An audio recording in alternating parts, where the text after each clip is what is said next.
Hey everybody, welcome back to WineupTV. I know it's been a while since I've done a show. I know. Everybody keeps calling me saying, hey, Key Man, where are your shows? I'm here with Kyra, who, with her husband, owns how many acres in Washington? 175. 175 that are planted. When we come back, she's going to tell you about a few of her wines. See you in a second.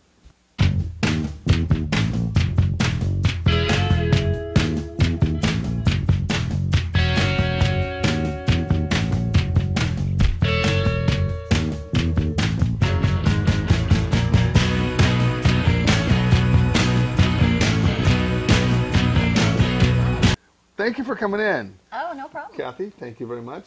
You know, the cool thing with living in Portland and having a wine shop is I have access to so many different reps that want to come in here and pimp out their wines on me. So, Kathy called me a couple days ago, last week I think it was. She said, hey, I've got this lady who wants to stop by and taste her wines. And I said, oh, fine. You know, I'm usually up to it, but I don't always film everybody because I don't like everybody's wines. I know that's horrible, isn't it? But these wines were really good. They're, like I told you, they were very textbook wines, and I think they're very well made. All right, so this is you're on. This is your time right here. Excellent. So pimp out your own wines, and so you can show this to your husband. Okay. And so tell us about you, kind of, you know, in blurbs. Well, we started out with an apple orchard, which we converted to a vineyard, and we started making wine just to be good vineyard growers, and we really enjoyed it. Had always wanted to do a business together, and when we found wine, we found the business. So, want to taste some? I do, but before then, you are jumping. Look at her. She just wants to want to taste something like that. Briefly, you have a degree in chemistry? Bacteriology. Bacteriology. Mm-hmm. So moving into the wine was pretty simple for you, wasn't it?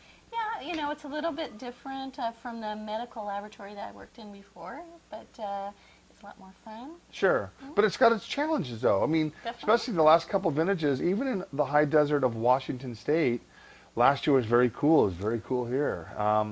So you have your own little battles now and then. However, overall, it's pretty consistent where you have your vineyards, correct? Yes, we're on the Wall Slope, so that is one of the warmer sites in Washington, and that really helps out. Just as you said, we've been running from frost the last couple of harvest seasons, and so when you have a warmer site to start with, it gives you a little bit more advantage. Sure, which is always good. All right, so you do several different wines. The Chenin Blanc, you do a Chardonnay. We're going to taste a Dolcetto, a Sangiovese, and a Merlot, which I thought were very good. Chenin Blanc is probably about 2% residual sugar, close, a little sweet. It would appeal to a lot of people's palates. And then the Pinot Gris. The Pinot Gris is nice, and it also is off-dry. It is. A little bit of residual sugar. And then what else do you do besides these? In addition, we have a red blend called PSV Purple Sage Vineyard, the PSV part. Is that your vineyard? That is our vineyard. Okay, so that's your whole vineyard is named Purple Sage Vineyard? We actually have two locations. One is Pheasant and one is Purple Sage. Okay, which comprises 175 acres. Very cool. And how old are these vineyards? The Pheasant is now 12 years old, and Purple Sage is 7. All right. So now you have a little bit of opportunity to work with a couple of different aged vineyards and to see where the fruit's going. That's very cool. What kind of soils are they planted on? What kind of rootstock? Well, the entire I'm getting geeky now. the entire Wall Slope is in super terms a mega alluvial fan, which is a fancy way of saying a giant sandbar. Okay. And so it's formed by the Great Missoula Flood. So it's really about 200 feet of sand. Deep. That so drainage is unbelievable. Drainage is awesome, and because of where we're located, we only get about 6 inches of rain a year. So we really, with irrigation, really can control the growth of the plant. You're controlling the whole thing, especially with that kind of a soil. And then the heat and the temperatures and a nice breeze through the Columbia River there, so we really have good conditions. So where do you live? What town? We live in Moses Lake. It's about 60 miles from the vineyards, but we raised our family there, and it's a really nice small little town. Very cool. And I'm sure everybody kind of gets to know each other. Yeah, it's a very fun town in that way. And do you guys have a tasting room? We do have a tasting room. We're located near the airport in the port area, so we have a building up there. Port area of Moses Lake? All right, and there are other wineries that have tasting rooms there, kind of like Walla Walla. They have near the airport. They have a lot. Yeah, they do have a lot in Walla Walla. There's only one other one and a couple of wineries close by. So. All right, very cool. All right, so let's start. We'll do the let's do the dolcetto. You want to do that first? Sure, why not? Okay, let's do the dolcetto. All right, so are Italian varietals a big thing now in Washington State? I mean, because I think Cab and Merlot and Cab Franc. I think the big French, grapes of the Cabernet Sauvignon, the heavier wines. But now I've noticed that some people are starting to plant Dolcetto, Sangiovese, Barbera, all that. Even though the Washington wine industry has been around for about 30 years now, we're still kind of in infancy. So in some ways, we're still experimenting.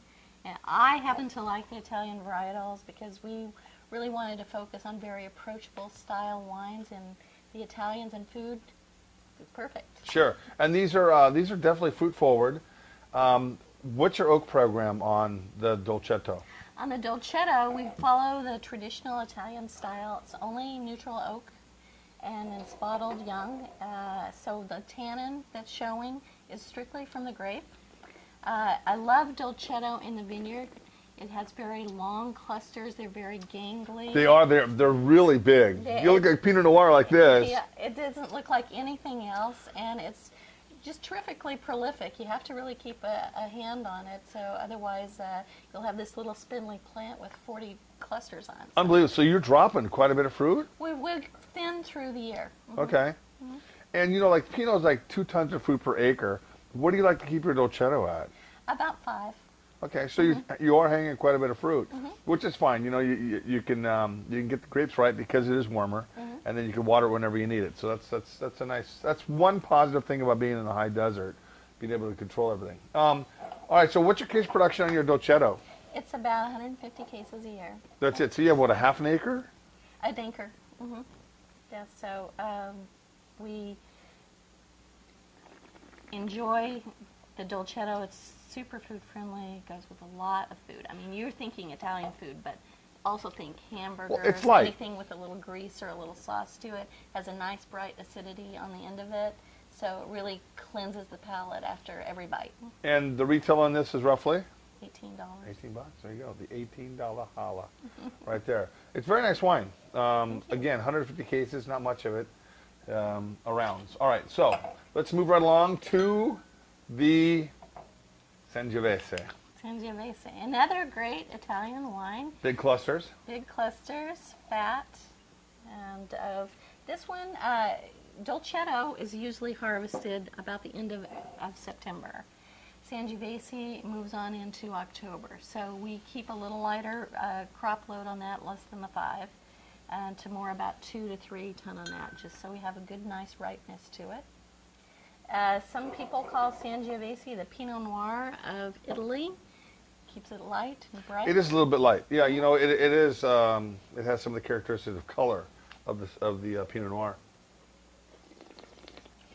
We use in the oak program on the Sangiovese. We use a little Hungarian oak.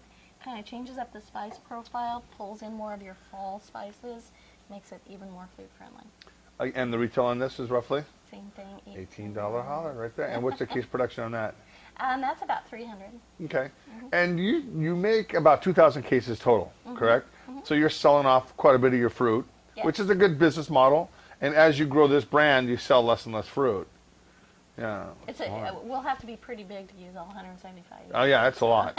Absolutely. Really, one of the driving points of having our own business was something that we could do together. So we're probably not going to grow a lot more than the 2,000 just because we're enjoying doing it. Has he ever tried to run you over with a tractor yet? No. Not yet? I did try to hit him with a forklift once. Did you? Just once? on purpose? I didn't know he was on that side. Oh, yeah, that's what they all say. I didn't see you there. You know that rotator bar thing? Yeah, right? It's out for the barrels coming down, right? Okay. I know you. All right, excellent. All right, let's talk about your Merlot. All right. So this is actually from the Pheasant Vineyard site. Oh, FYI, I generally don't taste Merlot on my shows. I don't mind Merlot, but I told you I like this Merlot. I thought this was awesome. I thought it was structurally sound. Again, $18. Yep. All right. It does have 10% cab mixed in with just you know, bump it up. And what is it with Merlot? I mean, they're so vegetative, and this is nice. It's got the typical green bell pepper, which is fine. I like vegetables in my wine. And you'd think that in eastern Washington, where it gets super warm, you'd get some super ripe fruit. But the problem you guys struggle with, probably, I don't know this because I don't have any vineyards over there, but as the grapes are ripening, as you get heat waves, because you know, it's supposed to be 100 degrees tomorrow and Friday, so as the sugars just start soaring, that acid's right back here. So the phenolic ripeness, is that a challenge every year on the Merlot? Not really. I mean, when it's hot right now, the plants haven't even really gone through veraison yet. So we're really looking to have, you know, this is an '09, so definitely a cooler year. If we move into more of an Indian summer situation in September, not a problem with getting it ripe. I think that's one of the reasons the Merlot, Cab, Syrah do really well in Washington. And what's your, what do you have mostly planted in your vineyards?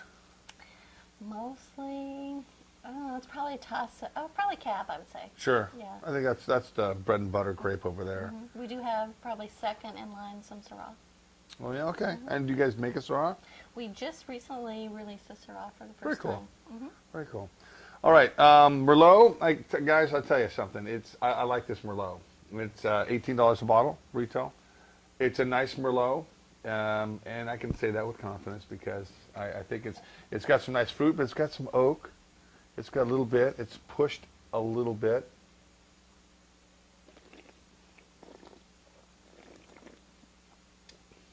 It's a pleasant wine. It's not overly tannic.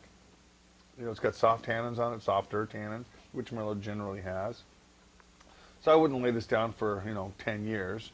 Yeah, but a good 2-3 years, let it kind of integrate a little bit more.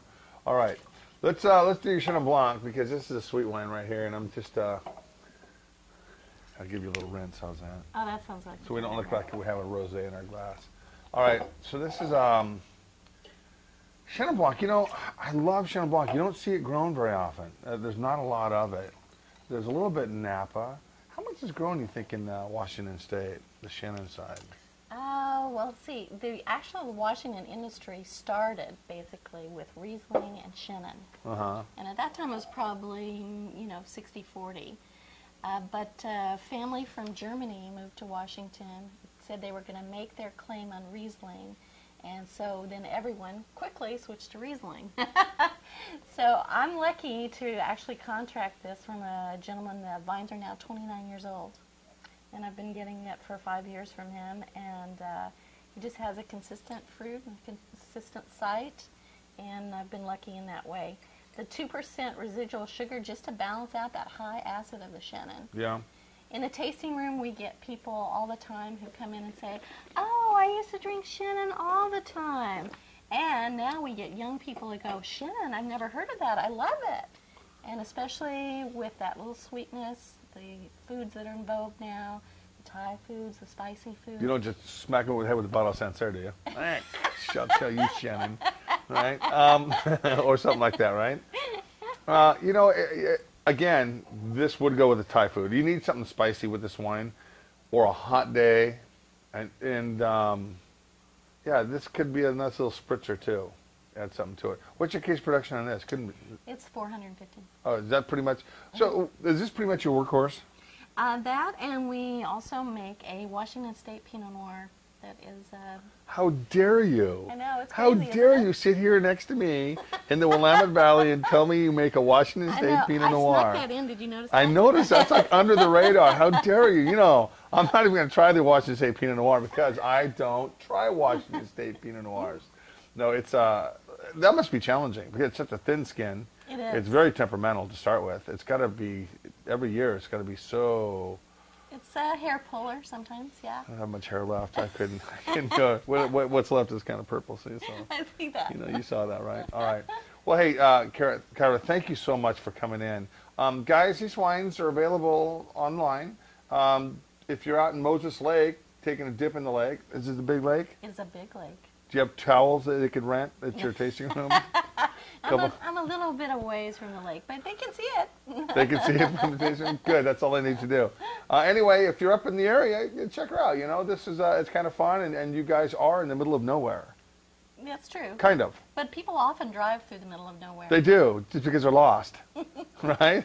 Hey, where the hell am I? Oh, I'm at Moses Lake. I think I'll stop and have some wine. You have to. Break it up a little bit. All right, guys. Thank you for coming by. When we come back, we're going to feature another wine from somebody. So stay tuned.